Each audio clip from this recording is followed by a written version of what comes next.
maa ngi nuyu ñi fi nekk toog leen la presse nañ leen di écarté wu à côté. di jiital ci nuyoo bi jigéen ñi ndaxte ndaje bi jigéen ji ñëw fi ëpp maa ngi nuyu Matar ak Fodé ñoom ñaar ñi nga xam ni ñoo tax tey ma ñëw fi sama ñëw fii nag mi ngi jaaree ci yaay man Albis moom li yëpp moo ko waral parce que moo leen indi sama kër ñu ànd ak Serigne Modou Cheikh Mbacké maa ngi koy nuyu di ko ziyaare moom itam di nuyu kilifa yi ma fekk yëpp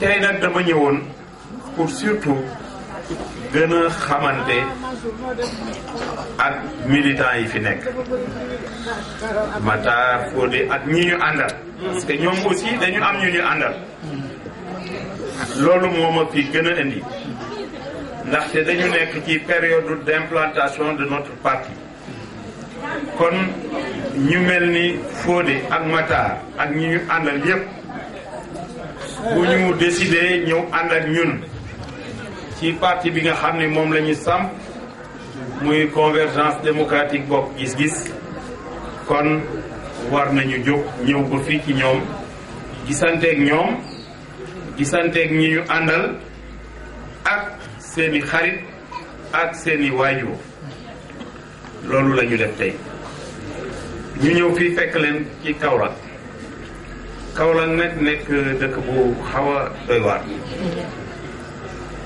Kaolack je peux dire que c'est une ville qui manque de tout Kaolack manque de tout comme je viens de le dire il n'y a pas d'éclairage public l'assainissement le système d'assainissement n'en parlons pas le système de drainage des eaux est totalement absent. En ce qui concerne le chômage, il est endémique parce que le chômage des jeunes est des mieux. kon ñu ni naa wax wolof. Kaolack mën naa wax ni amul daal.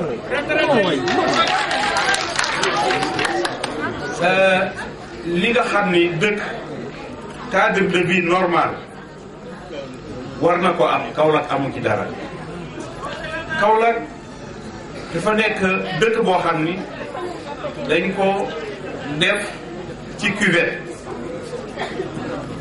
assainissement waroon fi nekk loo xam ni mooy première préoccupation de nos autorités depuis l'indépendance. Le système de drainage des eaux est inexistant. L'insalubrité, n'en parlons pas. L'éclairage public est totalement absent. Et une ville, c'est d'abord pour la sécurité des personnes et des biens, c'est l'éclairage public joue un grand rôle.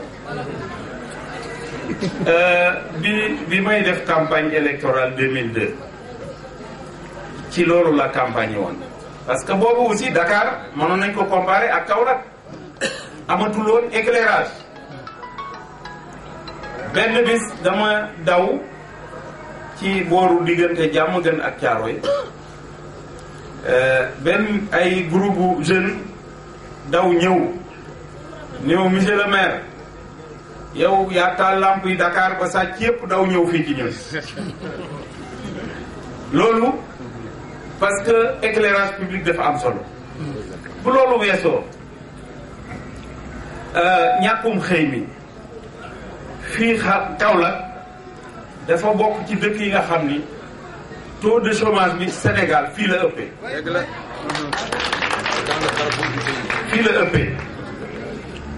et la situation géographique de Kaolack offre d'énormes potentialités pour le développement de cette ville. Malheureusement, ces potentialités ne sont pas exploitées. Donc, fii tey ñu ñëw yéen ngeen accueillir ñu fii bëgg nañu képp koo xam ni ci ñun nga bokk nga xalaat ni boo nekkee ci ñun ba yàlla jox ñu dëkk bi liggéey dëkk bi moo tax nga nekk fa waaye du nekk maire rek di tukki di dem ak a ñëw Sénégal boo déggee maire yu bari dañ la naan coopération décentralisée mais je peux dire parce que j'ai l'expérience j'étais maire de Dakar la coopération décentralisée ne donne absolument rien du tout sinon ne donne que des miettes alors que les fonds les ressources qui devraient servir à bâtir des projets pour les populations sont utilisés pour les voyages des différents maires du Sénégal. Lorsque j'étais maire de Dakar, on me reprochait de ne pas voyager. Mais j'avais estimé que les voyages n'étaient pas utiles pour moi. Parce que quand j'ai été élu en 2002, j'ai fait toutes les grandes rencontres, mais j'ai finalement su que ces voyages ne donnaient rien du tout à ma ville. Donc j'avais préféré de ne plus voyager et de consacrer tout mon temps et toutes mes forces à bâtir la ville pour laquelle j'ai été élu maire. Je lance un appel donc aux différents maires du Sénégal, présidents de régions et présidents de communautés rurales, à se consacrer plus à leur localité qu'aux déplacements effectués à l'extérieur du pays, parce que en général ces déplacements ne donnent absolument rien du tout. Sinon, donnent, comme je viens de le dire, de petites miettes qui ne servent à rien aux populations pour lesquelles ils ont été élus. Kon Kaolack nekk na dëkk boo xam ni war nañ ko mën a liggéey. Kaolack est situé dans le bassin arachidier du Sénégal. Kaolack devait servir à alimenter la sous-région à partir d'un port que le Sénégal devrait envisager de construire à Kahone et créer un port sec qui devrait desservir la sous-région. En plus du port sec, je crois que Kaolack devrait abriter également des dépôts d'hydrocarbures pour nous permettre d'être plus compétitifs par rapport à la Côte d'Ivoire. Et cela aurait contribué à donner un essor à cette ville qui est importante pour notre pays. Je pense que nous devions également réfléchir pour bâtir un grand marché sous-régional ici à Kaolack. Un marché qui devrait servir à toute l'Afrique de l'Ouest. Un marché qui également devrait contribuer à créer cet essor pour cette ville importante pour le Sénégal.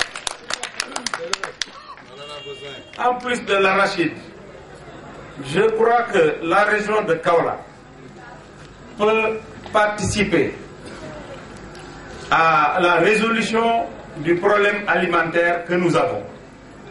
Mais faudrait-il que des projets et que les conditions soient créées. Comme nous l'avons dit, le programme de notre parti est un programme ambitieux qui est bâti autour des grands secteurs tels que l'agriculture, mais pas l'agriculture que nous connaissons présentement. L'agriculture que nous prenons prend en charge les préoccupations liées aux produits alimentaires que nos concitoyens ont besoin.